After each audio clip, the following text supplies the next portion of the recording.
ഹതാഖത്തുൻ കുബറ എന്ന് പറയുന്ന ഒരു സംഗതിയുണ്ട്. അഥവാ 1,00,000 ഖുൽ ഹുവല്ലാഹു അഹദ് ഒരു വ്യക്തി ഓതി തീർത്താൽ ആ മനുഷ്യനെ അള്ളാഹു ഏറ്റെടുത്തു. സല്ലല്ലാഹു അലൈഹി വസല്ലം തങ്ങൾ പറയണം, അള്ളാഹു ഏറ്റെടുത്തു എന്ന് പറഞ്ഞതിന്റെ അർത്ഥം ആ മനുഷ്യൻ അള്ളാഹു നരകത്തിൽ ഇടൂല. ഒന്ന്. രണ്ടാമത്, അദ്ദേഹത്തിന് ദുനിയാവിൽ ഏതെങ്കിലും ആളുകളോട് എന്തെങ്കിലും വിധത്തിലുള്ള ഇടപാട്, എന്ത് ഇടപാടായിക്കോട്ടെ, ആ ഇടപാടുകൾ അള്ളാഹു വകവെച്ചു കൊടുക്കും. അള്ളാഹു അത് ഏറ്റെടുത്ത് പരിഹരിച്ചു കൊടുക്കും.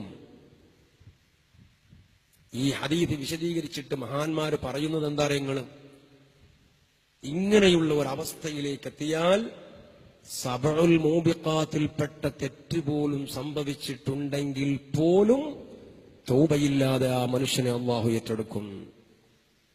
1,00,000 ഖുൽ ഹുവല്ലാഹു അഹദ് ഓതി തീർക്കണം അതിന്റെ അതപോടുകൂടെ.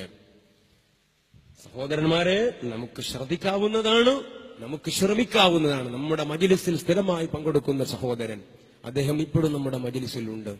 ഖബൂലിയത്തിന് വേണ്ടിയിട്ട് നിങ്ങൾ ദ്വാരക്കണം എന്നാണ് പറഞ്ഞത്. അപ്പോൾ ഓതിയ ആളുകൾ അല്ലാഹുവേ നീ കബൂലാക്കണേ, നീ സ്വീകരിക്കൂലേ പടച്ചോനെ, സ്വീകരിക്കണേ എന്ന വിനയത്തിന്റെ ഒരു മനസ്സും, ഓതാത്ത നമ്മൾ അത് ഓതി തീർക്കാനും തുനിയണം. ഖുൽ ഹുവല്ലാഹു അഹദ് എപ്പോഴും ഓതാവുന്ന ഒരു സൂറത്താണല്ലോ. അങ്ങനെ ആ നരകമോചനം സാധ്യമായി കിട്ടിയാൽ ഒരു നേരിയ പ്രതീക്ഷയെങ്കിലും റബ്ബിന്റെ മുമ്പിലേക്ക് പോകുമ്പോൾ നമുക്കുണ്ടാകുമല്ലോ.